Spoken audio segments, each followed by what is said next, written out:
Now that there is finally some light at the end of this pandemic tunnel, at least for the US and wealthier countries that are hoarding all the vaccines, anti-vaxxers are now reconsidering the use of masks, not to protect against COVID-19, but to protect themselves from people who have been vaccinated.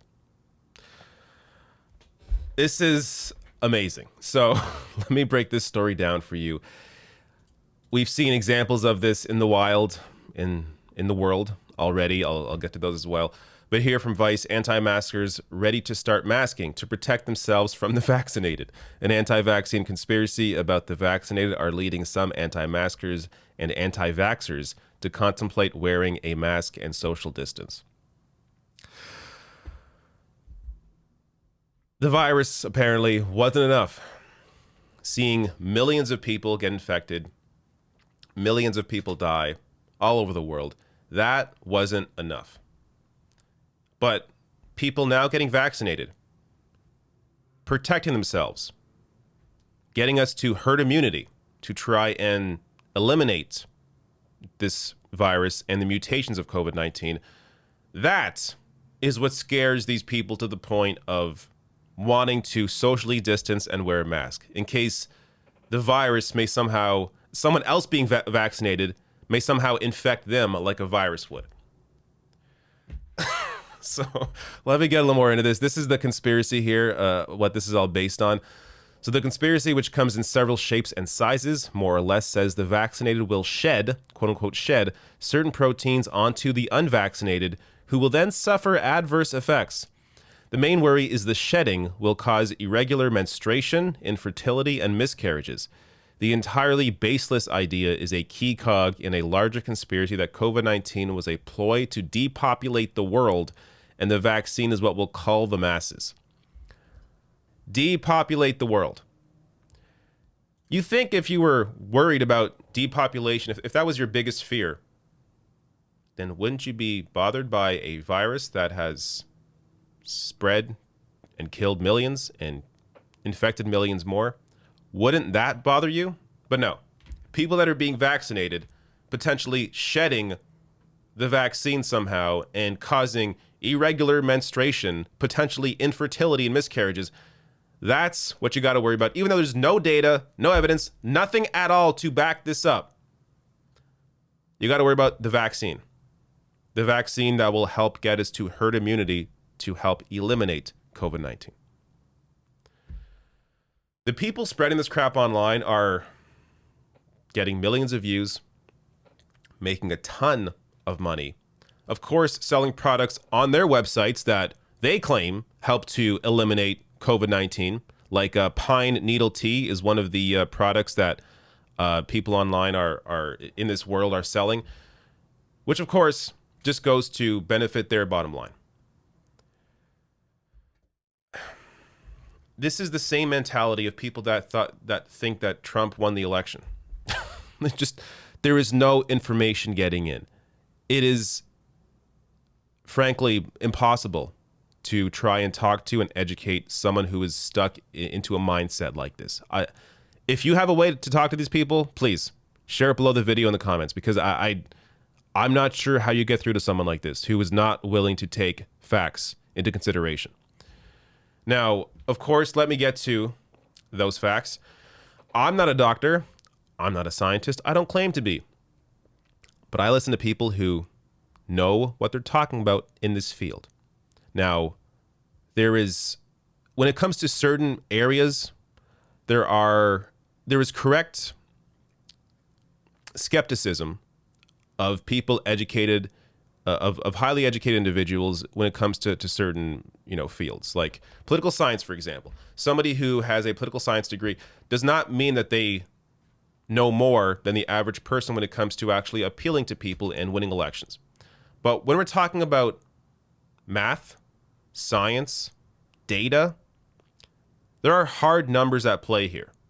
There is actual science. It isn't theory. There's actual science.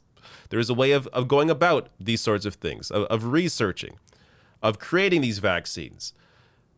This is why professionals in this field must be listened to, because they actually know what they're talking about. Now, you will never have a 100% consensus on anything because that is not how science works. It is continually evolving. But you will have, 98%, 99% of scientists agreeing to an issue because of the data that they see, the information they've collected, the research that they've seen, and they understand where the facts, the direction the facts take them. So let me explain here, based on this fact, this data, what the reality is. So, quote, there is no way for a COVID-19 vaccinated person to shed vaccine, the Centers for Disease Control's COVID-19 clinical trial team said in an email responding to Reuters questions. Quote, COVID-19 vaccines give instructions to teach our cells how to make a protein, or even just a piece of a protein, that triggers an immune response inside our bodies. After the protein piece is made, the cell breaks down the instructions and gets rid of them. The immune response, which produces antibodies, is what protects us from getting infected if the real virus enters our bodies. The team also stated the vaccines cannot cause people to shed the COVID-19 virus, echoing all the other experts Reuters spoke to, saying, quote, COVID-19 vaccines do not use the live virus that causes COVID-19 and cannot cause COVID-19. Therefore, people who receive a COVID-19 vaccine cannot shed the virus or the vaccine. And really, all you have to do is look at countries that actually are getting vaccinated.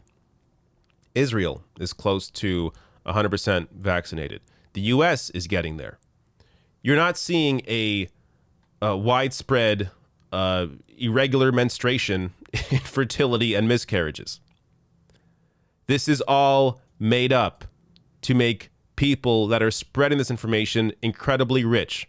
If you've been fooled by this, I'm sorry, but you have to actually know who to listen to, who to trust when it comes to this field.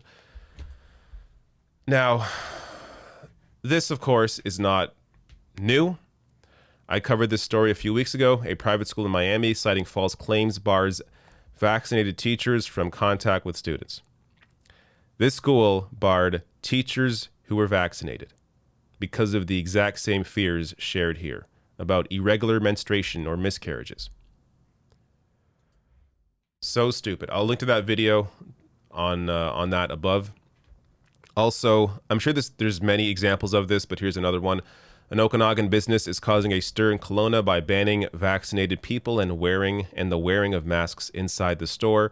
Quote, we would rather not be exposed to people who have been vaccinated and who could shed the virus, said Steve Merrill, Sun City Silver and Gold Exchange's owner. Oh my friggin' God. All right, now let's get to their what these conspiracy theorists are now going back to after they rejected this very thing before. Anti-vax influencers are instructing their fellow anti-vaxxers as well as anti-maskers, at this point the two communities overlap to a huge degree, that one of the best ways to defend themselves from this blight is to co-opt social distancing, the very strategy they have long decried. It's not just social distancing anti-maskers / anti-vaxxers are begrudgingly accepting. Some conspiracy theorists are wondering if perhaps their longtime bane, the mask, could become their salvation. One perplexed poster on the fringe site 4chan asked their fellow Anons if they should wear a mask around the vaccinated because they shed the mRNA stuff. Quote, I'm going to be watching these vaccine shedding stories like a hawk, wrote another man on Twitter. Is my family going to need to wear masks to protect ourselves from the vaccinated? We are in a world where I don't know if we can come back from this. The internet has brought us many great things. The access to information is greater than ever. But with that also comes the access to misinformation. So you have millions of people who, for whatever reason, again, I have a hard time understanding the mindset of these individuals, but for whatever reason, are deeply distrustful of experts, of scientists, of doctors, of experts in their field. Now, so, you can link this potentially to real fears, real anger at Big Pharma, at this idea that, it's a fact that doctors are educated to essentially treat you with a pill, as opposed to looking at nutrition, looking at what you're putting into your body, looking at preventative measures. Doctors often instead are educated to look at symptoms and treat the symptoms.